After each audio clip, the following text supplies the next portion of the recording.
Hello, this is Manish Patel. Today is August 22, 2010. This is a weekly Ichimoku analysis for the currency market. We'll begin. We've got a lot to cover. This is our normal disclaimer. Everything's basically for educational use. All charts are in Thinkorswim or TradeStation.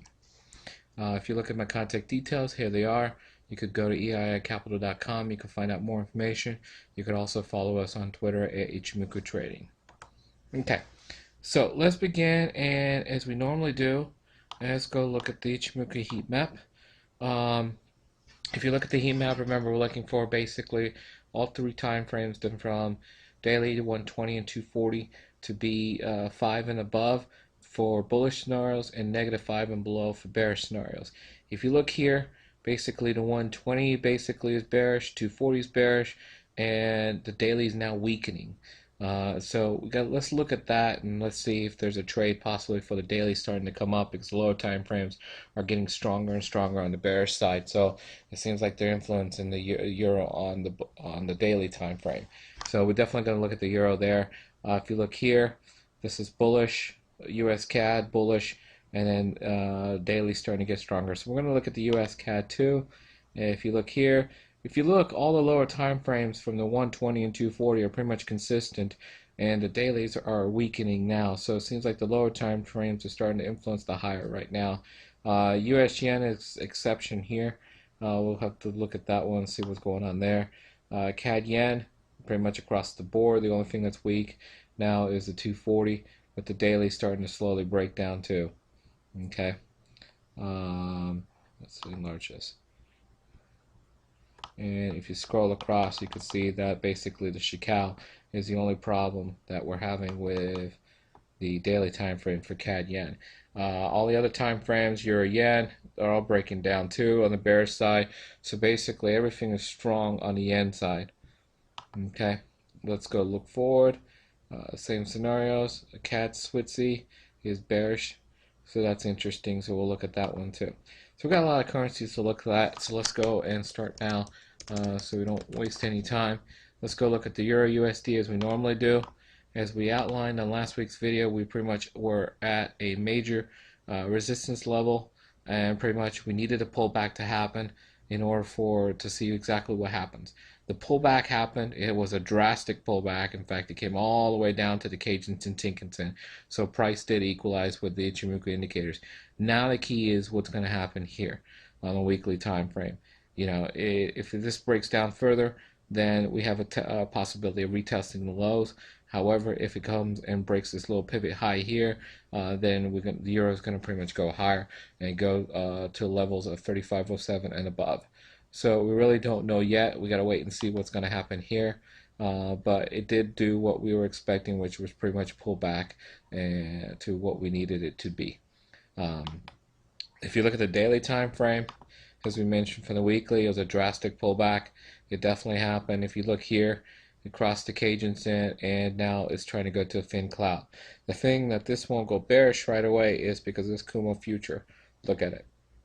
So there's a possibility it's going to go through the cloud, come to the bottom here at 25.51, bounce off that to retrace to go higher for a pullback to the bullish side, and then that should hopefully turn the future of cloud bearish on a daily time frame. But we really don't know. Let's wait and see what happens.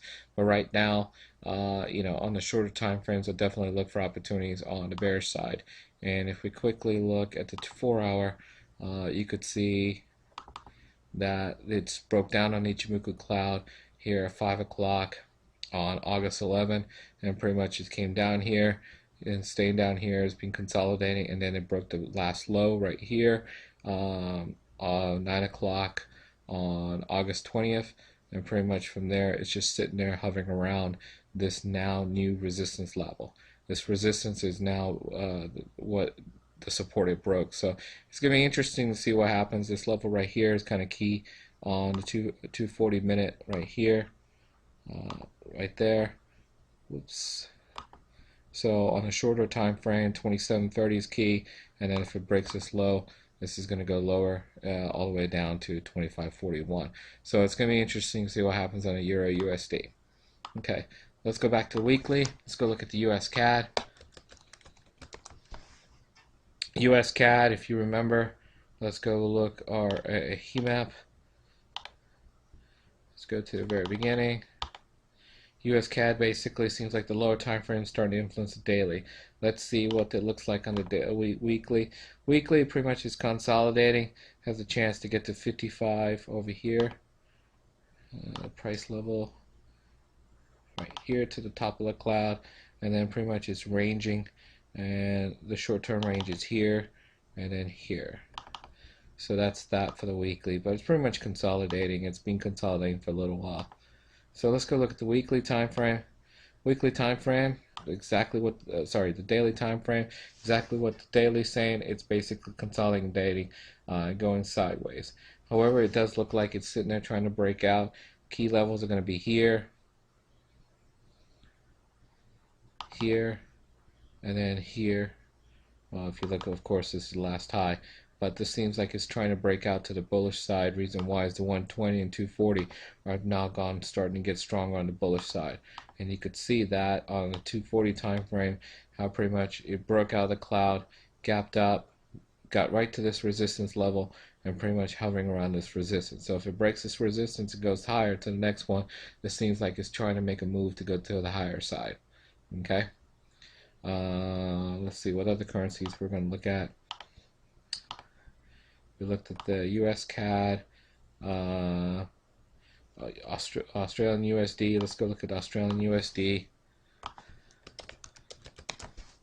If you look at Australian USD, this is the 4 hour, so you could tell it's bearish. Let's look at the daily. And if you look at the daily is finally crossed the Kijun-sen. We're right below the Kijun-sen now, so it seems like this guy right here had a hard time trying to get past this resistance level here, bounced off that, and now it's pretty much gone across the Kijun-sen. So this looks like it could be sitting there going down. However, we got to wait and see what happens now. If you are a person that draws trend lines, you could pretty much draw a trend line here, and you could see that it's within its trend right now.